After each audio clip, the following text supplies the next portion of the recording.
Oke, aku udah mulai nih. Ya, selamat pagi ya saudara-saudariku. Selamat Hari Raya Idul Adha bagi mereka yang merayakannya. Dan selamat berlibur buat orang-orang Kristen, sahabat-sahabatku dimanapun Anda berada. Jumpa lagi dengan Patricia Grow Veritas di Rabbit Boss. Dalam dari Seminari Tinggi Santo Mikael dan Kupak. Ada yang pernah kesini, angkat tangan. Dan kalau datang ke sini jangan lupa kunjung saya ya, foto-foto dari saya. Hari ini saudara-saudariku yang terkasih dalam Kristus, saya akan ajak kita untuk mengajukan satu pertanyaan mendasar. Satu pertanyaan mendasar. Mengapa begitu banyak orang teman-teman di luar Katolik yang dengan semangat memurnikan kembali ajaran gereja? Kita bertanya kepada mereka, nilai apa yang mereka tawarkan kepada dunia? Nilai apa yang sebenarnya ditawarkan Protestan pada dunia dengan fakta bahwa ada fragmentasi yang terjadi terus-menerus? Pertanyaan ini sebenarnya ya bagi sebagian orang adalah pukulan telak yang sangat layak untuk dijadikan bahan refleksi. Refleksi eklesiologis. Refleksi tentang apa itu gereja. Apa nilai yang benar-benar ditawarkan oleh Protestantisme ke dunia. Ingat, Protestantisme ya, bukan orang Protestan. Protestantisme. Ketika dia terus-menerus terfragmentasi, terpecah, dan menciptakan kerancuan teologis yang tak berkesudahan. Tiap kali kita di sosial media, pendeta dan pendeta saling berkelahi. Ada apa dengan Protestan? Yang pertama, apakah fragmentasi sebagai buah dari roh?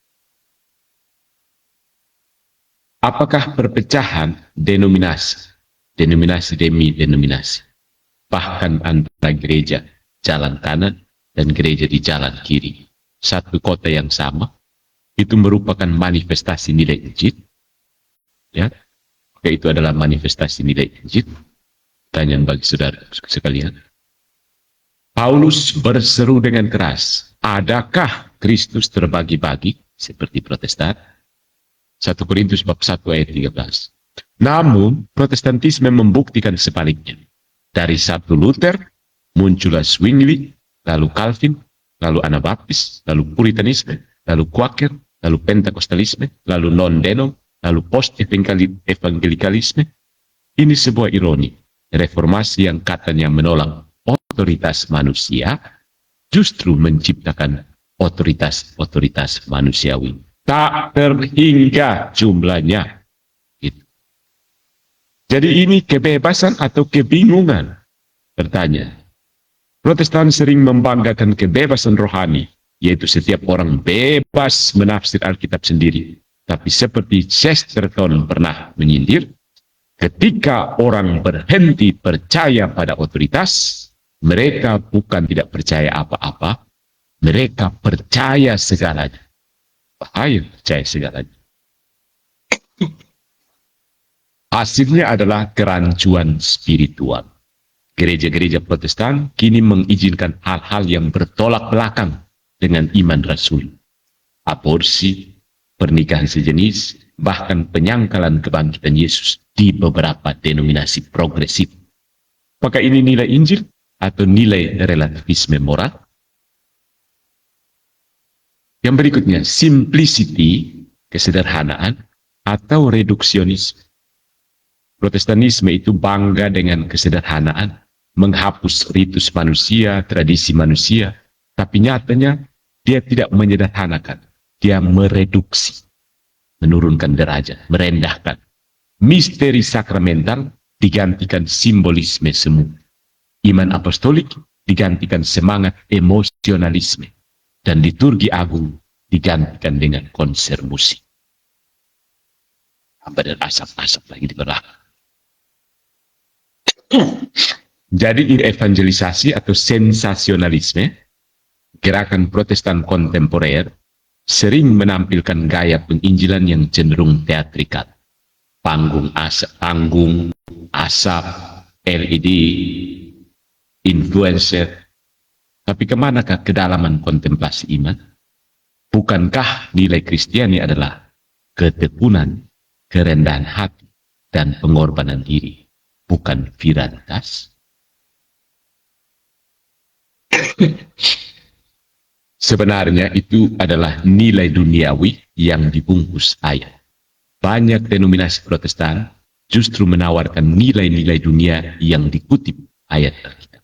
Dengan mengutip ayat, kesuksesan, kesehatan, kemenangan pribadi, mirip seminar motivasi.